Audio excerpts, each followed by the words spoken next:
And welcome. अजी काहे की हाय और काहे का वेलकम। महंगाई और टैक्सों का बोझ वैसे ही कमर तोड़े जा रहा है और ऊपर से फाइनेंस मिनिस्टर यशवंत सिन्हा साहब ने एडवांस में बता दिया कि इस बार का बजट और भी कड़ा और भारी भरकम होगा।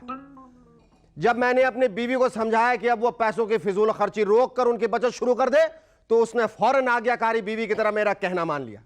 अब वो अपने पैसे बचाकर सिर्फ मेरे पैसों से सारे खर्चे चला रही है। ये तो कुछ भी नहीं है। अभी अभी मुझे रास्ते में कल्लू राम और जस्सी मिल गए थे। कल्लू राम बोला मेरी बीवी ने घर का बजट कुछ ऐसा बनाया है कि हमारे यहां खाना अब भी तीनों टाइम बनता है, सुबह बच्चों के लिए, दोपहर को बीवी के लिए और रात को मेरे लिए। इस पर जस्सी और भी ज्यादा उदास हो गया और बोला ओ यार ऐ तो कुछ भी नहीं, ब्रेकफास्ट लंच तक डिनर मेरी कारवाली भी बढ़ाती है, लेकिन ब्रेकफास्ट मंडे के लिए, लंच ट्यूसडे के लिए तो डिनर वेडनेसडे के लिए। अरे सिन्हा साहब देख लिया ना अपने भारी भरकम बजट का एडवांस में खबर देने का नतीजा। अब तो हम पर कुछ तरस खाइए।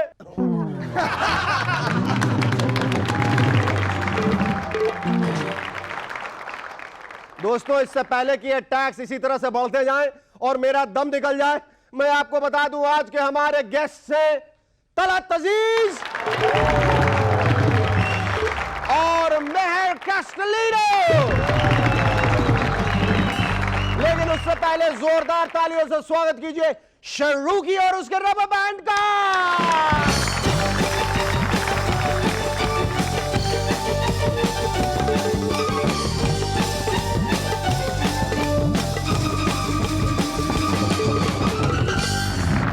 Hello and welcome back. Amartya Sen ji का कहना है कि हम हिंदुस्तानी बोलते बहुत हैं। लगता है अमर्त्य सेन जी को भी पता लग गया है कि एमएनएस अब हफ्ते में 5 बार आने लगा है। Sorry sir. ऊपर से अमर्त्य सेन जी ने यह भी कहा है कि हम इंडियंस किसी भी टॉपिक पर बात कर सकते हैं, चाहे हमें उस टॉपिक के बारे में कुछ पता हो या ना हो। अब वो मेरे बारे में नहीं, शायद जरूर लालू जी के बारे में बात कर रहे हैं। पर जब से अमर्त्य सेन जी को नोबेल प्राइज मिला है, मेरा हर बंगाली दोस्त उन्हें जानने का दावा कर रहा है। कोई कहता है कि अमर्त्य सेन जी हमारे घर आ जाया करते थे, रोज आते थे यार, सुबह आते थे शाम तक जाने का नाम नहीं लेते थे। कोई कहता है कि अमर्त्य सेन जी और मैं एक ही क्लास में पढ़ते थे। पर हद तो तब हो गई जब मेरे दोस्त कल्लू राम ने अपना नाम बदल के कल्लू राम चैटर्जी रख लिया और कहने लगा मैं और अमर्त्य जी एक साथ रसगुल्ले खाते थे, कभी कभी मिष्टी दोई और कभी संदेश में। बंबई पुलिस का कहना है कि अब बंबई में कोई भी टॉप क्रिमिनल नहीं बचा। मतलब अब बंबई इतना खतरनाक शहर हो गया है कि कोई टॉप क्रिमिनल भी यहां नहीं रहना चाहता। एक टाइम था कि अगर कोई कहता कि शूटिंग चल रही है तो बंबई के सब लोग सड़कों पे इकट्ठे हो जाते थे फिल्म शूटिंग देखने के लिए। तो देखो अमिताभ बच्चन। और अब ये हाल हो गया है कि अगर कोई कह दे कि शूटिंग चल रही है तो सारी सड़कें खाली हो जाती हैं। पुलिस आंकड़ों से पता लगा है कि इस बार पकड़े गए काफी क्रिमिनल्स कॉलेज ग्रेजुएट हैं। यह तो बड़ी खुशी की बात है कि देश में लिटरेसी यानी साक्षरता बढ़ रही है। थोड़े ही दिनों में सबसे ज्यादा इंजीनियर्स, डॉक्टर्स, एमबीएस के अलावा हमारे पास सबसे ज्यादा क्वालिफाइड क्रिमिनल्स भी होंगे। कल को एक्सटॉर्शन के लिए ऐसा फोन आएगा, मैं पप्पू चरसी एमबीबीएस बोल रहा हूं, पैसा भेजता या कर डालू तेरा ऑपरेशन। कुछ ही दिनों में इंडियाज मोस्ट वांटेड पर ऐसा एक एपिसोड आएगा। इस खतरनाक क्रिमिनल का रंग सांवला है, कद छोटा है और उसके पास इंजीनियरिंग की डिग्री है। सुना है उसे अंडर क्वालिफाइड होने का कॉम्प्लेक्स है और अब वो कंप्यूटर कोर्स कर रहा है। पर हमारे एजुकेशन सिस्टम में डिग्री पाना कोई मुश्किल काम नहीं है। कर्नाटका में तो ये हाल है कि अगर आप अपने बच्चे को घर से बाहर फेंकें तो वो सीधा इंजीनियरिंग कॉलेज में गिरेगा। वहां तो ये हाल है कि अगर आपके पास 2 मंजिल का मकान है तो ग्राउंड फ्लोर पर खुद रहिए और फर्स्ट फ्लोर पर इंजीनियरिंग कॉलेज खोल दीजिए, एमएनएस इंजीनियरिंग कॉलेज। और कंप्यूटर कोर्सेज के बारे में क्या कहें, अब तो जब लोग पान की दुकान खोलते हैं साथ में कंप्यूटर लगा के कंप्यूटर कोचिंग क्लासेस भी खोल लेते हैं। हमारे फिल्म डायरेक्टर्स घूमने फिरने में काफी बिलीव करते हैं, इसीलिए तो एक डायरेक्टर के फिल्म का नाम है आप लौट चले और दूसरे की फिल्म का नाम है जहां तुम ले चलो। और एक फिल्म डायरेक्टर तो हाउसिंग सिचुएशन से इतना परेशान है कि वो आपके दिल में रहते हैं। डायरेक्टर्स की बात चलिए तो मैं बता दूं कि टाइटैनिक के डायरेक्टर जेम्स कैमरून की शादी डूब रही है। अरे भाई, जो आदमी रात को 10 बार उठकर बिस्तर पर चढ़कर जोर जोर से चिल्लाएगा I am the king of the world, I am the king of the world, उसकी शादी तो डूबेगी। सुना है जेम्स कैमरून की बीवी इसलिए भी परेशान है क्योंकि डायरेक्टर साहब उनके साथ सोने की जगह अपने 11 ऑस्कर अवार्ड के साथ सोते हैं। एक टाइम था कि अगर किसी पॉलिटिकल पार्टी को गुस्सा दिखाना होता था तो वह भूख हड़ताल करते थे या रास्ता रोको, पर आजकल तो मोर्चा निकालने का स्टाइल भी बदल गया है। अगर वल्गैरिटी के विरुद्ध मोर्चा तो सारे पार्टी वर्कर्स कच्चे पहन के पहुंच जाएंगे।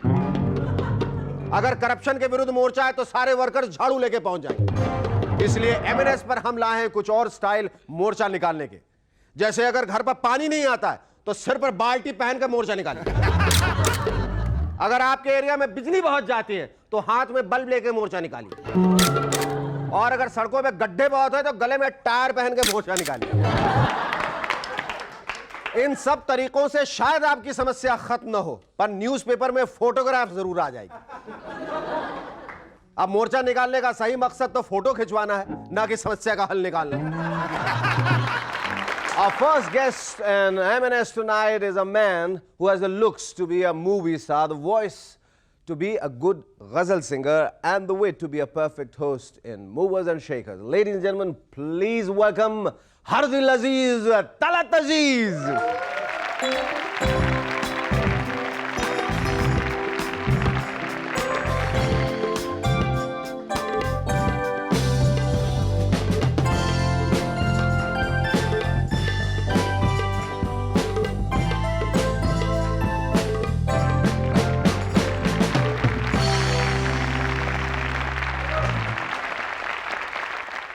Talat, when you were growing up, and mercifully you stopped, what did you think you would become, a movie star first or a ghazal singer? A guzzler. A guzzler? You know what happened was? That means a movie star. No. You see, what happened, I remember this incident. I was in Nagpur. And I was being introduced by my host, who was a commandant of that area, whatever. He says, Mr. So-and-so, meet the great guzzler. Guzzler. Meet the great guzzler. I said, excuse me, can you make it a ghazal? Ghazal. Not a guzzler. Not a guzzler. But जब शुरुआत थी, मतलब जब आप बड़े हो रहे थे, तो कुछ खास फोकस था कहीं पर कि मुझे ये बनना है वो बनना है, या everything happened naturally to you? नहीं, मैं जैसा कि बहुत क्लीशे टर्म है कि I was born to be a singer. बीच में एक दौर था मेरा जब मैं क्रिकेट खेलता था। अच्छा। I played for my school, for my junior state, and I was in totally into cricket at that time. उस जमाने में मतलब if you had asked me this question I would said cricket के सिवा मैं सोच भी नहीं सकता, मैं सवाल ही पता नहीं, तुम कुछ और करो। I think I made the wrong decision, right? No, not at all, not. फिर क्या हुआ, कैसे क्रिकेट कैसे छूट गया, गजल कैसे अपना लिया? भैया बहुत लंबी कहानी, I don't think will have time for that, but ये है कि समझिए कि हालात ऐसे हो गए कि क्रिकेट छूट गई और गजल ने हमें थाम लिया। How did you start? I got my first break incidentally through television, can you imagine? 78 में? 78 में एक शो हुआ करता था उस जमाने में, ब्लैक एंड व्हाइट टेलीविजन था जब, उसका नाम ब्लैक एंड व्हाइट आरोही यार, ऐसे बोलो यार। जेबी देसाई साहब अगर देख रहे होंगे, जो प्रोड्यूसर थे, वो बहुत गुस्सा होंगे। उस पर मैं जब एक दो गजलियात मैंने गाई तो people started noticing me, and the music companies, जब उस जमाने में HMV थी और पॉलिडोर इंडिया जब स्टार्ट हुई थी, सो सब सिंगर जो एस्पायरिंग सिंगर्स थे उस जमाने में सब HMV भागते थे। अच्छा, सारे? हाँ, क्योंकि बड़ी कंपनी थी ये, एस्टैब्लिश ऑफ कोर्स। तो हम भी गए वहाँ पर, ऑडिशन किया। मुझे याद है एक ऑडिशन किया मैं टेबल पर बैठ के, एंड बस कहते थे कि हाँ will call you. Finally Polydor India contacted me and said कि भाई आपको हम साइन करना चाहते हैं, यू वांट टू कम और नॉट, बोलो। तो मैंने कहा कि भाई जो हाथ में है उसे क्यों छोड़ूं, मैं ले लिया मैंने, और उसके बाद फिर the rest is whatever, as you know. Which was the first ghazal? 79 में मेरा एल्बम निकला था, जगजीत सिंह प्रेजेंट्स तलत अजीज, जिसमें मैंने वो गज़ल गाई थी और आज भी मशहूर है, कैसे सुकून पाऊँ तुझे देखने के बाद, अब क्या गज़ल सुनाऊं तुझे देखने के बाद। वाह वाह, क्या बात है, वाह वाह। अच्छा तलत साहब, आपने शेर तो अर्ज कर दिया, अब उसे तर्ज में ढाल कर हमारा कर्ज उतार दीजिए। Hello and welcome back to M&S once again. Talat, आपने दुनिया भ्रमण की है, चारों तरफ आपके कॉन्सर्ट्स हुए हैं। Is there any funny way people react? बहुत सारे वाक़यात, लॉट ऑफ वेज। मैंने काफ़ी महफिलों में लोग जो होते हैं दाद देने का तरीका अलग होता है। दो तीन याद है मुझे, बहुत ही अजीब किस्म के, क्या कहूँ मैं। एक साहब थे, वो धोती कुर्ता पहन के बैठे रहते थे सामने बिल्कुल, और उनको चेचक के दाग, और उसके बाद जो दाद सिंगर को दे रहे हैं, महफिल बैठी है वैसे, वाह वाह वाह वाह, और मैं गा रहा हूँ। मैंने बोला ये क्या हुआ? वो भी फिर मैंने, अब क्या, वाह वाह वाह। और एक दूसरे साहब थे, वो 6 फुट 6 इंच, बिल्कुल डार्क, और उनकी आवाज़ बहुत पतली थी। कैसे मियां तलत अजीज, हाँ अच्छे हैं, ठीक है। और वो साहब वो बैठते थे बिल्कुल सामने, वो भी, और जब कोई उनको शेर लग गया तो वो मैं क्या बोलूं? अब मैं डरता था कि मैं क्या करूं, ये मार देगा मुझे कोई इतना 6 फुट। अगर मैं हंसूं उनकी अदा में तो वो पिटाई करने वाला है। गजलों का what is the place now of गजल today? There was a time when like everybody wanted to get into ghazal, everybody wanted to listen to ghazal. See, it became a fetish. Yeah, no, I would digress. Fetish is not the word. I would say it was a kind of a fashionable thing to be seen at a ghazal concert, which was in the major cities. जैसे कि metros आपके हैं, दिल्ली, मुंबई वगैरह जो है। कहाँ जा रहे हो? मैं तलत अजीज का गजल सुना। अरे भाई, ये इस समय एक वाकया मुझे याद आया। यही फैशन के तौर पर आप जो कह रहे हैं, एक मेहदी हसन आए नहीं थे हिंदुस्तान, और उनका नाम फैशनेबल हो गया था, और लोग महफिलों में बैठते थे, वो बोलते फलां यार वो मेहदी हसन की फलां गज़ल सुना दो। और ये एक्चुअली हैपेंड। दो दोस्त बहुत ही अपने आप को मतलब तैयार समझते थे, और एक दूसरे पर बहुत रुआब जाता है, मैं जानता हूँ तू क्या जानता है गज़ल क्या है, अरे यार कल्चर मुझे मालूम है। वो दोनों बैठे महफिल में, गज़ल वो सिंगर गा रहा था, तो महफिल से किसी ने फरमाइश की कि जनाब वो मेहदी हसन की फलां वो रंजिश सही सुनाइए। तो सुना सुना सुना, एक ने पूछा भाई ये मेहदी हसन, किसी से पूछा यार मेहदी हसन कौन है? दूसरा बोला अरे क्या बात करता है यार, मेहदी हसन को नहीं जानता तू? अरे यार वो नूरजहां की बहन है। तो वो पहला वाला वो गड़बड़ हो गई, उसने कहा कि भाई अरे यार वो तो पता है, अरे लेकिन छोटी है या बड़ी है वो पूछ रहा हूं मैं। Leaving aside ghazal, you suddenly decided to venture into films. Yeah, I did one film. One film. Why just one film? Because that's what I did, one film. And you didn't want to do films? Shikhar, it's a long story. I did one film with Mahesh Bhatt called Dhon, which unfortunately didn't release, or didn't get the opportunity of being released. And बस उसके बाद फिर हालात ही ऐसे कुछ हो गए कि हम अपनी फील्ड में वापस आ गए। बोलते ना कि एक इनिंग्स खेल कर वापस आ गए। No. Given the opportunity, would you like to go back to films, or would you like to have ideally the balance between films and ghazal? Provided I get the right heroine. Definitely, you will get the right heroine. Definitely. Well, lovely talking to you. Thank you. Our second guest on Movers and Shakers tonight is a former Miss India and the first lady of Indian fashion journalism. Ladies and gentlemen, please welcome Meher Castellano.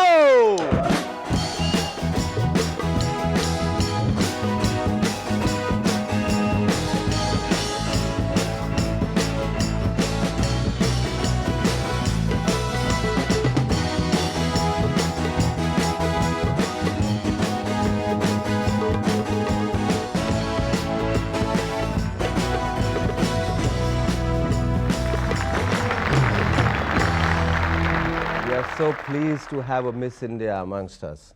Really, it's a great honor. Thank you very much, Shekhar. But how did you feel then? I mean, like it was just the beginning, almost, and Yes. you know, in the early days, and you were crowned Miss India. How did you feel then? It was scary because I was the first one selected by Femina to represent India in the Miss Universe contest, Oh. and I didn't have anyone before me. whom I could sort of talk to or ask advice from, and what would happen, what would it be like. So it was like really scary. I think I was the most scared Miss India that ever went over there. Yes, it was really scary. How much did you prepare yourself? I prepared quite a lot, yes. I read up on our country and general knowledge and things like that. And of course, the wardrobe, which I had to compile together to make a good impression over there. आपने खुद ही किया था? Yes, I did it myself. Or did मैंने somebody खुद design किया। for you? No. नहीं, नहीं. बिल्कुल नहीं? In 1964, there were no designers and there wasn't anything like boutiques or fashion houses. So I had to go to my local tailor and tell him what I thought would look good. Oh, really? And when I went there, I realized that they had designer outfits. They had Christian Dior and Lacroix and, you know, the full works. And my gowns were not looking all that hot. And it was stitched here in Bombay. All stitched by my local darzi. Local दर्जी। अच्छा, तब के competition में और आज के competition में कितना फर्क आएगा? बहुत ज्यादा। आपको लगता है कि आप तब जितनी यंग थी, अब उतनी होती, तब भी आप मिस इंडिया बनती? That depends, Shekhar, on the competition. I mean, what is the competition like then? So you think sometimes you could be lucky that you don't have a very fierce competition, and sometimes the competition is less, so you win? That plus a lot of luck. How are the boys reacting to you then? Well, very favorably, I must say, very favorably. Yes, yes. Define favorably. I would say very polite. Very polite? But लेकिन दूसरी नजर से देख रहे थे? Very eager to meet. Shekhar. What happened after that? You became Miss India, and Yes. then what? And then I continued to model. I did model a little bit before I became Miss India, but then it became really big, and you know, I was like traveling all over the world, modeling all over the world, and spending a lot of time on the ramp. Okay. Thank you so much, my Thank brother. you Lovely so talking to you. Don't go away. Stay tuned. We'll be back in a moment. Thank you.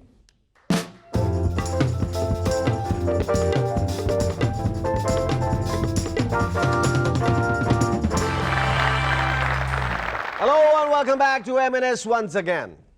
दोस्तों, America के एक state का एक नया governor एक WWF wrestler है।